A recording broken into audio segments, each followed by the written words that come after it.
अस्सलाम वालेकुम दोस्तों। इंग्लैंड ने अब ये फैसला किया है कि वो इंडिया को सबक सिखाएगा, इसलिए टीम में कुछ बड़ी तब्दीलियां की जा रही हैं। इंडिया की वो जीत जिसके ऊपर पूरी दुनिया में इंडियंस जो हैं वो डंका बजा रहे हैं, उसकी जो असल हकीकत है वो भी अब सामने आई है, लेकिन कहीं पर बेजा तनकीद भी की जा रही है। ये भी हम आपके सामने रखेंगे और आपको ये भी बताएंगे कि दूसरे टेस्ट मैच में इंडिया को जितवाने के लिए अंपायर्स ने क्या किरदार अदा किया है और एक ऐसा कौन सा इंडियन खिलाड़ी है जिसके ऊपर एक एफआईआर भी दर्ज की गई है, वो मामला क्या है वो भी डिस्कस करते हैं। आप हमारे चैनल को सब्सक्राइब कर लें, बेल आइकन को आपने लाजमी प्रेस करना है और कमेंट बॉक्स में आपने अपनी ओपिनियन लाजमी लिखनी है। दोस्तों, एक चीज जो मैं सबके सामने क्लियर करना चाहता हूं, अभी इंडिया और इंग्लैंड के बीच जो टेस्ट सीरीज जारी है, दूसरे टेस्ट मैच में इंडिया ने भारी मार्जिन के साथ इंग्लैंड को शिकस्त दी है। शुभमन गिल जो हैं उन्होंने बड़ी शानदार परफॉर्मेंस दी है, 430 रन बनाए हैं। उसके बाद ये तनकीद की जाने लगी कि शायद शुभमन गिल जो हैं वो इसलिए चल गए हैं कि बैटिंग पिच थी और इंग्लैंड के पास कोई खास बड़ा बॉलिंग अटैक नहीं था। लेकिन ये सब कुछ होने के बावजूद, यानी फट्टा पिच क्यों ना हो और किसी भी तरह के नल्ले बॉलर ही क्यों ना हो, लेकिन फिर भी 269 रन बनाना और एक टेस्ट में 430 रन बनाना, ये कोई मामूली बात नहीं है। टीम कोई भी हो, पिच कोई भी हो, बॉलिंग अटैक कोई भी हो, ये एक बहुत बड़ी अचीवमेंट है। हाँ, अगर ओवरऑल टेस्ट की बात की जाए तो उसमें अब इंग्लैंड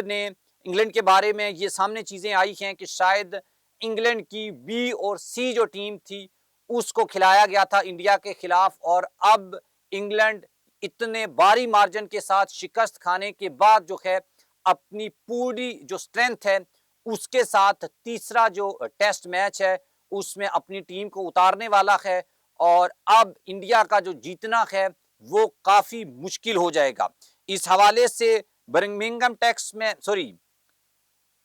टेस्ट में शिकस्त के बाद से अब इंग्लैंड ने अपना जो पेस अटैक है उसमें तब्दीली का फैसला कर लिया है।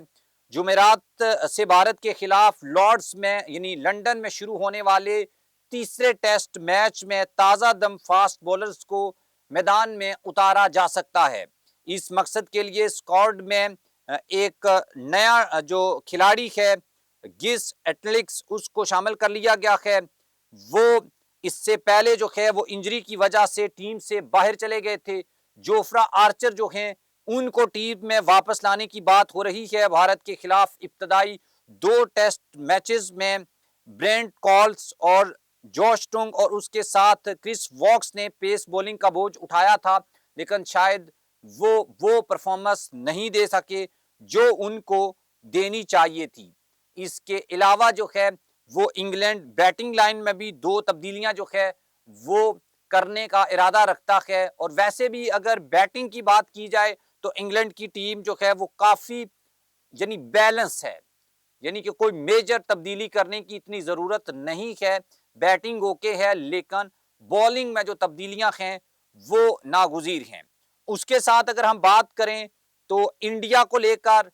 बहुत सारे लोग जो हैं वो दूसरे टेस्ट मैच, क्योंकि एक बड़े मार्जिन के साथ इंडिया की एक नई टीम, नया कप्तान, ये सारी चीजें जो हैं इनको अगर आप सामने रखें तो उसके बाद अंपायर्स की जानब से कुछ ऐसे फैसले भी सामने आए जिनको गलती भी कहा जा सकता है। और अगर आप थोड़ा सा मतलब कंजूसी करें और अगर आपको इंडिया की जीत पसंद नहीं है तो शायद आप किसी लेवल के ऊपर ये कह सकते हैं कि हाँ, इंडिया जो है उसको थोड़ी सी मदद जरूर मिली है। क्योंकि हम ये देख रहे हैं कि आईपीएल में जिस तरह से एम्पायर फिक्सिंग हुई, या इंडियन जो टीम है उसको हम पीछे जाएं तो चैंपियन ट्रॉफी में जैसे इंडिया ने फाइनल जीता तो जे शाह, और उसके बाद अब एक नया ओहदा जो आईसीसी में दिया गया है इंडिया को, तो उसके बाद ये जो तासर है ये काफी जो है वो मजबूत हो रहा है कि इंडियन टीम को अब मैदान में भी मदद मिलती है, और इसकी वजह अहम तरीन पोजीशंस में आईसीसी के ऊपर इंडियंस का होना है। और इस तरह से अगर चीज़ें चलती रहीं तो चीज़ें मज़ीद जो हैं वो ख़राब भी हो सकती हैं। एक और ख़बर जो है वो आपके साथ शेयर कर देते हैं। भारतीय क्रिकेट टीम के उभरते हुए फ़ास्ट बॉलर जो हैं यास दयाल, वो कानूनी मुश्किलात में फंस गए हैं। और